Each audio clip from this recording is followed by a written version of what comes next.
কিয় আজি আন্দোলন কৰি আছে মানুহে ভাবিছে যে আছুক সমৰ্থন দিছে আপোনালোকে ভুল নকৰিব ৰাহুল গান্ধী ৰণদীপ সিং সুৰজেৱালা সংসদত তেওঁলোকৰ ভাষণ শুনিব কেৱক লৈ কংগ্ৰেছৰ আপত্তি নাই কংগ্ৰেছে মাত্ৰ কৈছে যে হিন্দু বৌদ্ধ জৈন খ্ৰীষ্টিয়ান সবৰ নাম সোমালে যদি মুছলমানৰ নামটোনো কিয় বাদ পৰি দিলে আন তেওঁলোকৰ অশান্তি তাতে তেওঁলোকে কতো আন্দোলনক সমৰ্থন কৰা নাই কিন্তু অসমত তেওঁলোকে পকাই কয় আমি কেৱক বিৰোধিতা কৰিছো কোনো সাংবাদিকে প্ৰশ্ন কৰা নাই যে কেৱক আপোনালোকে কিয় বিৰোধিতা কৰিছে সংসদত কিন্তু তেওঁলোকে ক'লে যে আমি মুছলমানৰ নাম সোমোৱা নাই কাৰণেহে আমি কেৱক বিৰোধিতা কৰিছো তাৰ মানে কংগ্ৰেছে কি কৰিব খুজিছে যে 2014 আগত থকা বাংলাদেশৰ পৰা আহা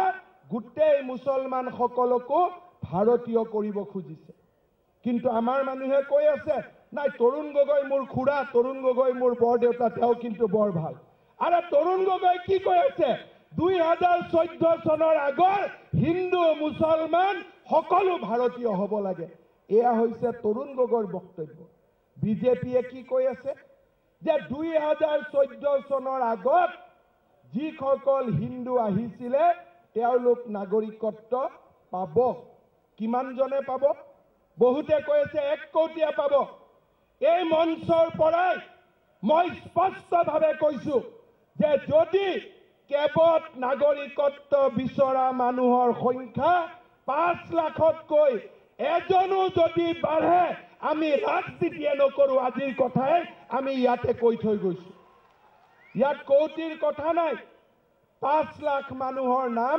এনআৰসিৰ পৰা বাদ পৰিছে তাৰো তেওঁলোকৰ কাৰোবাৰ দেউতাক মাকৰ নাম এনআৰসিত আছে লৰাৰ নাম নাই তেওঁলোকে আবেদনে নকৰে কাৰোবাৰ অলৰেডি কাগজ পত্ৰ আছে কিবা কাৰণত কাগজ গ্ৰাহ্য নহল তেওঁলোকে আবেদনে নকৰে আমি কৈছো 5 লাখৰ নাম বাদ পৰিছে কিন্তু ম্যাক্সিমাম যদি অসমত নাগৰিকত্ব বিচাৰে 3.5 লাখ 4 লাখতকৈ এজন মানুহ নাবাঢ়ে এই কথা আপোনালোকৰ হৃদয়ত লৈ যাওক মুখ্যমন্ত্ৰী ডাঙৰীয়াই কৈছে নগণ্য সংখ্যক মানুহ আৰু মই কৈছো কোনো কাৰণতে 4-5 লাখ ম্যাক্সিমাম 3.5 লাখৰ পৰা 4 লাখ মানুহ তাতকৈ এজনো মানুহৰ নাম ইয়াত নাহে এই কথা আপোনালোকে হৃদয়ত লিখি লৈ যাওক এতিয়া প্ৰশ্ন হল এই 3.5 লাখ মানুহ কিয় আহিলে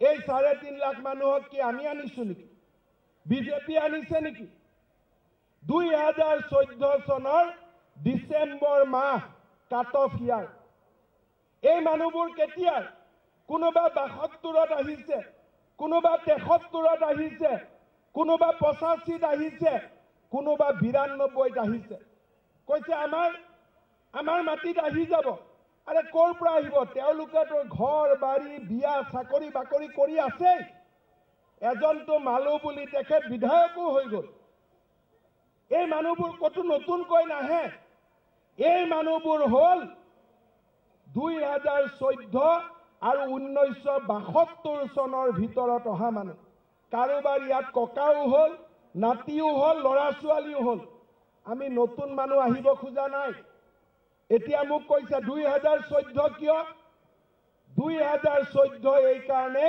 যে নৰেন্দ্ৰ মোদী ডাঙৰীয়া 2014ত ভাৰতৰ প্ৰধানমন্ত্ৰী হল আৰু নৰেন্দ্ৰ মোদী ভাৰতৰ প্ৰধানমন্ত্ৰী হোৱাৰ পিছত বাংলাদেশৰ সীমান্ততে কোনো এজন বিদেশী মানুহ আহিব পৰা নাই তাক আমি বিশ্বাস কৰো সোণোৱাল ডাঙৰীয়া মুখ্যমন্ত্ৰী হোৱাৰ পিছত অসমত এজনো বিদেশী আহিব পৰা নাই তাক আমি বিশ্বাস কৰো হিন্দু বিদেশী কিয় কাৰণ মোদী ডাঙৰীয়াই বাংলাদেশক কৈ দিছে যে হিন্দুৰ ওপৰত অত্যাচাৰ নহব বাংলাদেশৰ ঢাকেশ্বৰী মন্দিৰে আজি নতুনকৈ মাটি পাইছে মন্দিৰ দুগুণকৈ ডাঙৰ হৈছে কেতিয়া হৈছে নৰেন্দ্ৰ মোদী ভাৰতৰ প্ৰধানমন্ত্ৰী হোৱাৰ পিছত আজি আমাৰ দুৰ্ভাগ্য এই কংগ্ৰেছৰ শাসন কালত কংগ্ৰেছে যদি বাংলাদেশত হিন্দুসকলক নিৰাপত্তা দিব পাৰিলেহেঁতেন আজি আমি এই সমস্যাৰ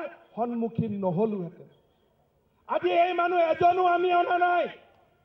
সকলোৱে মনত লৈ যাওক, ৰাইজক ক'ব, আজি যদি অসমে সমস্যাৰ মাজেৰে বাস কৰিছে, ইয়াৰ একমাত্ৰ দায়ী হৈছে কংগ্ৰেছ দলৰ সোপাঢিলা নীতিৰ কাৰণে আজি আমি এই পৰিৱেশৰ মোকাবিলা কৰিবলগীয়া হৈছে।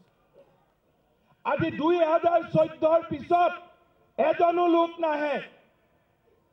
2014 পিছত কোনো লোক নাহে। চাহ বাগিচাত এজন মানুহো নাযায়। উজনি অসমত নতুনকৈ এজন মানুহো নাযায়। কোনোবাই যদি আমাক দেখুৱাই দিয়ে যে উজনি অসমত নতুনকৈ এটা পৰিয়ালো উঠি গৈছে, তাৰ বিৰুদ্ধেও আমি দৃষ্টান্তমূলক পদক্ষেপ ল'ম, সেই কথা আজি আমি ইয়াত ঘোষণা কৰিছো। কোনো এজনো নতুন মানুহ নাহে। এডোখৰ মাটিও কাৰো নাযায়। আৰু আজিৰ পৰা 2014 চনৰ আগৰ মানুহৰ কথা আমি কৈছো। মোদী ডাঙৰীয়াই শাসনভাৰ লোৱাৰ পিছত এজনো বিদেশী হিন্দু নাগৰিক আমি ইয়াত আহিব দিয়া নাই, কাৰণ বাংলাদেশতে তেওঁলোক আজি সুৰক্ষিত হৈ আছে। শ্ৰদ্ধাৰ ৰাইজ কৈছে 2.5 কোটি বাংলাদেশী আহিব হিন্দু মানুহ। আৰে বাংলাদেশত আছে 1 কোটি 30 লাখ হিন্দু মানুহ। এতিয়া অসমত আহিবৰ কাৰণে কি ফটাফট বাচ্চা জন্ম কৰি ল'ব নেকি যে অসমত আহিব লাগে? অসমত আহিব লাগে, গতিকে ফটাফট 1 কোটি বাচ্চা জন্ম কৰ আৰু আহি যাওঁ, এনেকুৱা কথা হ'ব পাৰে নেকি? বোলে কোটি কোটি বাংলাদেশী আহিব, এখন ট্ৰাকত 20 জন মানুহ ধৰে। কোটি কোটি আহিবৰ কাৰণে 10 লাখ মান ট্ৰাকো লাগিব। ইমান ট্ৰাক আছে নেকি অসমত? ইমান ট্ৰাক আছে নেকি? ইমানবিলাক অপপ্ৰচাৰ।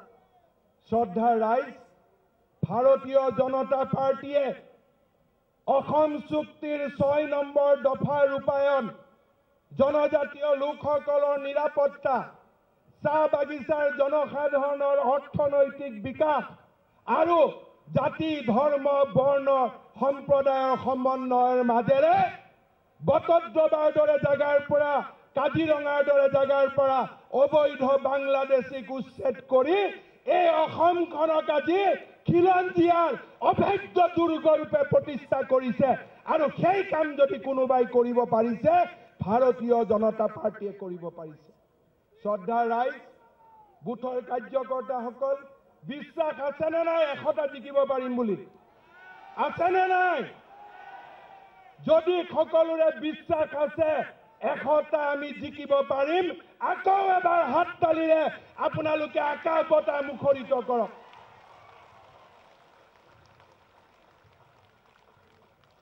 শ্ৰদ্ধাৰ ৰাইজ, ভাৰতীয় জনতা পাৰ্টীৰ চৰকাৰখনে যোৱা 3.5 বছৰত সীমাহীন উন্নয়নৰ কাম কৰিছে। 2001 চনৰ পৰা অসমৰ মন্ত্ৰী হোৱাৰ মোৰ সৌভাগ্য হৈছিল। কিন্তু যোৱা 3টা বছৰত, যোৱা 3.5 বছৰত অসমলৈ যি বিকাশৰ গংগা বৈছে, সেই বিকাশৰ গংগা আমাৰ জাতিটোৱে কেতিয়াও স্পৰ্শ কৰিব পৰা নাছিল। তাক মই নিশ্চয়তাৰে সৈতে ক'ব পাৰোঁ। আমি আমাৰ কাৰ্যকালত 21 লাখ ল'ৰা ছোৱালীয়ে বিনামূলীয়াকৈ কলেজত এডমিশ্যন ল'লে। 2 লাখ দুখীয়া মানুহৰ গৃহ নিৰ্মাণ হ'ল। 12 লাখ আবাল বৃদ্ধ বনিতাই বৃদ্ধ পেঞ্চন পালে। 3 কোটি অসমৰ জনসাধাৰণে 1 টকীয়া মূল্যত চাউল পালে। চাহ বাগিচাৰ শ্ৰমিকৰ বাবে 7 লাখ বেংক একাউণ্ট সৃষ্টি হ'ল। তাৰ বেংক একাউণ্টত নগদ টকা ভাৰতীয় জনতা পাৰ্টীৰ চৰকাৰে জমা দিলে। আজি এই ভাৰতীয় জনতা পাৰ্টীৰ চৰকাৰখনে অটল অমৃত অভিযানৰ দৰে দৃষ্টান্তমূলক আজি আঁচনি আৰম্ভ কৰিলে। আজি যদি কোনোবাই বেংকৰ পৰা পঢ়িবৰ কাৰণে লোন লৈছে, সেই বেংকৰ একাউণ্টতো 50,000 টকা।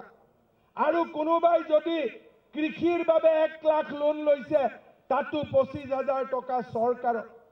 খিলঞ্জীয়াৰ বাবে ভূমি পট্টাৰ ব্যৱস্থা কৰা হ'ল, চাহ বাগিচাৰ ওপৰত থকা উপকৰ প্ৰত্যাহাৰ কৰা হ'ল। আজি সমগ্ৰ অসমৰ চাৰিওফালে জনজাতীয় অজনজাতীয় সকলো লোকৰ মাজত বিশ্বাসৰ এক নতুন পৰম্পৰা আৰম্ভ হ'ল। শ্ৰদ্ধাৰ ৰাইজ, ভাৰতীয় জনতা পাৰ্টিৰ চৰকাৰখনে বিকাশৰ এক নতুন যুগ সৃষ্টি কৰিব খুজিছে। আজি মই বুথৰ কাৰ্যকৰ্তাসকলৰ আগত মই স্পষ্টভাৱে ক'ব খোজো, আপোনালোকৰ ডাঙৰ দায়িত্ব আছে। এইবাৰ বাজেট দিয়াৰ পিছত, এইবাৰ বাজেটৰ পিছত ভাৰতীয় জনতা পাৰ্টিৰ চৰকাৰখনে এনেকুৱা কিছুমান আঁচনি দৃষ্টান্তমূলক উন্নয়নৰ বাতৰি লৈ আহিব, যি অসমৰ ইতিহাসত প্ৰথমবাৰৰ বাবে তেনেকুৱা আঁচনি আহিব, আৰু আপোনালোকে সকলো দায়িত্ব ল'ব লাগিব। প্ৰতিজন মানুহে ন্যূনতম চিকিৎসাৰ বানচ লাভ কৰক। প্ৰতিজন মানুহে চাউল, দালি, কেৰাচিন তেল, চেনি সহজ মূল্যত কিনা আৰম্ভ কৰক।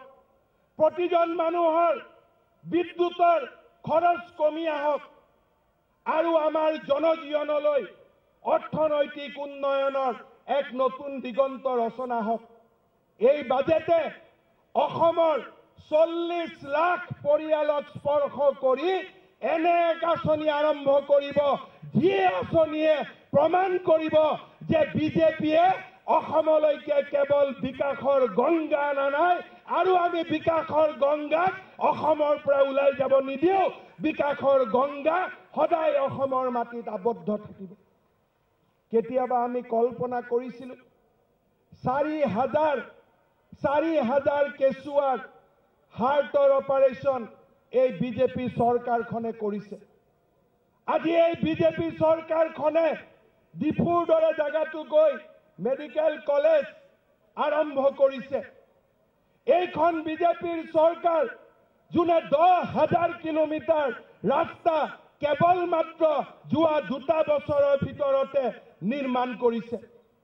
আপোনালোকক অনুৰোধ কৰিম, বুথৰ কাৰ্যকৰ্তাসকল, আমাৰ চৰকাৰখনে কুশল কোঁৱৰ বৃদ্ধ পেঞ্চন আঁচনি আৰম্ভ কৰিছে।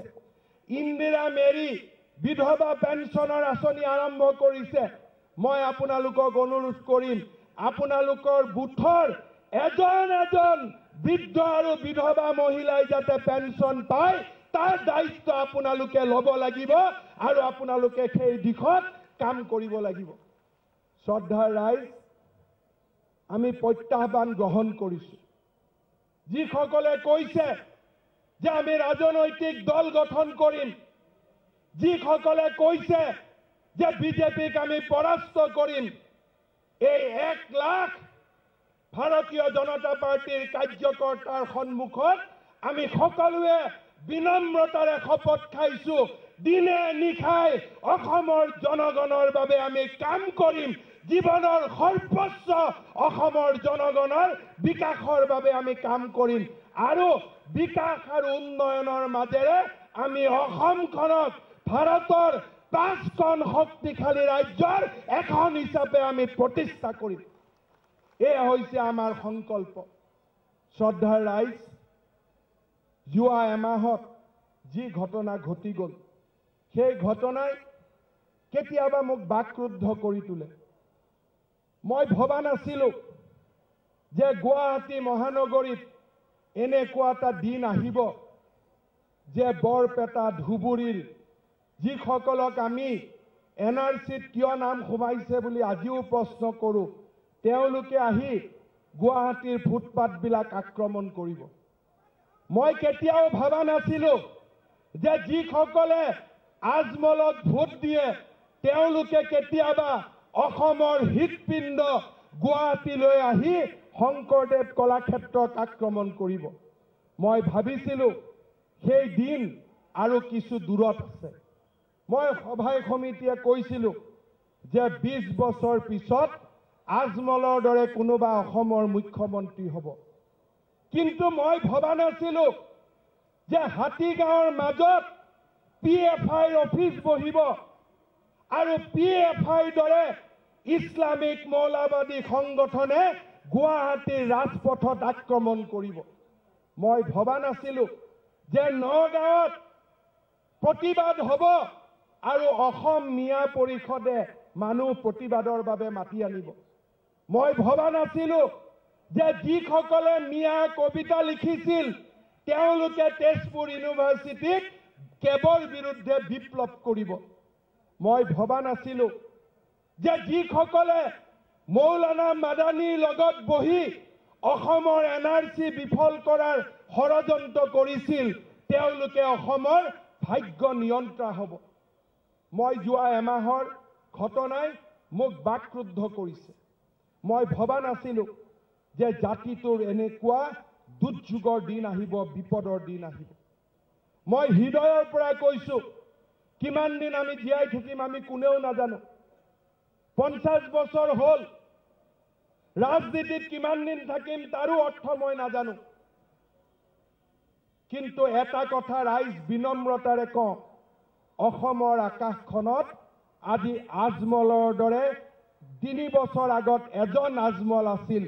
আজি অসমৰ আকাশত লাখ লাখ আজমলৰ সৃষ্টি হ'ল আৰু আমাৰ অসমীয়া জনজীৱনৰ মাজত তেওঁলোকে আমাৰ শৰীৰত যেনেকে তেজ সোমাই তেনেকে তেওঁলোকে আজি আমাৰ জনজীৱনৰ বৰ ঘৰত বহিবৰ কাৰণে সাহস কৰিছে।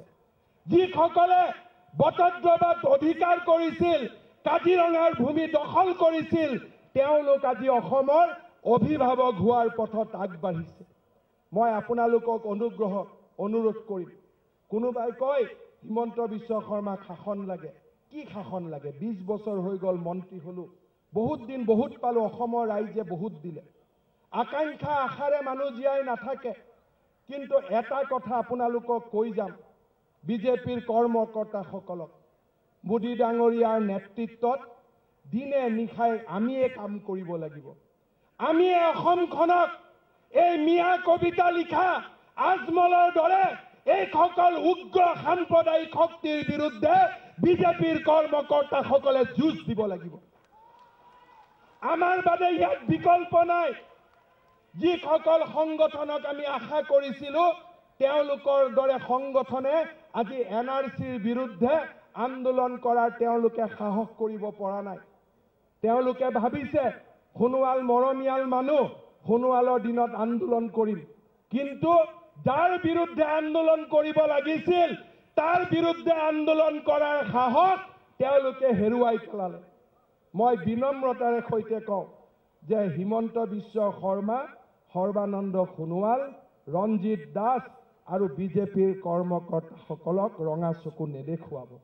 কাৰণ আমি ৰাইজৰ হৈ কাম কৰিছো, আমি জননী জন্মভূমিৰ হৈ কাম কৰিছো আৰু অসমখনক আজমলৰ পৰা মুক্ত কৰাৰ বাবে আমি কাম কৰিছো। আৰু আপোনালোকক আমি জনাই দিওঁ যে আমাৰ জীৱনত শেষ বিন্দু তেজ থকালৈকে বদৰুদ্দিন আজমলৰ দৰে ব্যক্তিৰ বিৰুদ্ধে বিজেপিয়ে যুঁজি থাকিব, যুঁজি থাকিব, যুঁজি থাকিব। যুঁজি আমি মৃত্যুক সাৱটি ল'ম, কিন্তু আমি পৰাজয় স্বীকাৰ নকৰো। অজেয় অটল ভাৰত, অজেয় ভাজপা, এই সিদ্ধান্তৰে আমি আগবাঢ়ি যাম। মোৰ লগত আপোনালোকে সংকল্প ল'ব, এই মাটিৰ প্ৰতি আমি দায়বদ্ধ। এইখন স্বদেশ, এইখন স্বজাতি, এই মাটিৰ প্ৰতি আমি দায়বদ্ধ। আমাৰ ব্যক্তিগত কথা নাই। অসমৰ মাটিয়ে আমাৰ দেৱ, অসমৰ মাটিয়ে আমাৰ খেদ, আৰু এই মাটিৰ আমি পূজা কৰিম আৰু এই মাটিক লৈয়ে আমি মৃত্যু হ'ম। কিন্তু আমি আজমলৰ পৰা অসমক আমি ৰক্ষা কৰিম, সেই সংকল্প আজি আমি ইয়াত লৈছো। শ্ৰদ্ধা ৰাইজ, দুটা কথা কৈ সামৰিম। এই বছৰটো কষ্টৰ হ'ব, এই বছৰটো প্ৰত্যাহ্বান হ'ব। অহাবাৰ বিহু আমি ভাল কৰি পালন কৰিম। এই এটা বছৰ দিনে ৰাতি আমি কষ্ট কৰিম, জননীৰ জন্মভূমিক সেৱা কৰিম। আপোনালোক সাজুনে? লাহে লাহে ক'লে নহ'ব, লাহে লাহে ক'লে মই ভাবিম আপোনালোকে আমাক ক'ৰবাত ভুল বুজিছে। আমি আপোনালোকক সুধিম, আপোনালোক সাজুনে? জননীৰ জন্মভূমিৰ কাৰণে সৰ্বোচ্চ ত্যাগ কৰিবলৈ আপোনালোক সাজুনে ধন্যবাদ মোৰ লগত ক'ব ভাৰত মাতা কি ভাৰত মাতা কি ভাৰত মাতা কি জয় আই অসম জয় আই অসম জয় আই অসম পুনৰ এবাৰ মোৰ মনটো দুখ লাগি থাকে সোণোৱাল ডাঙৰীয়া 1 তাৰিখে কৈছিল যে মোক এঘৰীয়া নকৰিব সোণোৱাল ডাঙৰীয়া বিজেপিয়েহে সিদ্ধান্ত ল'ব আমি কাক একাষৰীয়া কৰিম আমাক কোনেও একাষৰীয়া কৰিব নোৱাৰে আৰু সোণোৱাল ডাঙৰীয়াৰ নেতৃত্বত বিজেপিয়ে প্ৰমাণ কৰিব যে জননী জন্মভূমিৰ বাবে আমি উৎসৰ্গিত ৰাজনৈতিক দল আৰু আমি একেলগে কাম কৰিম আৰু একেলগে নৰেন্দ্ৰ মোদী ডাঙৰীয়া ভাৰত আৰু অসমৰ জনতাক আমি 100টা বিধানসভাৰ সিট আমি উপহাৰ দিম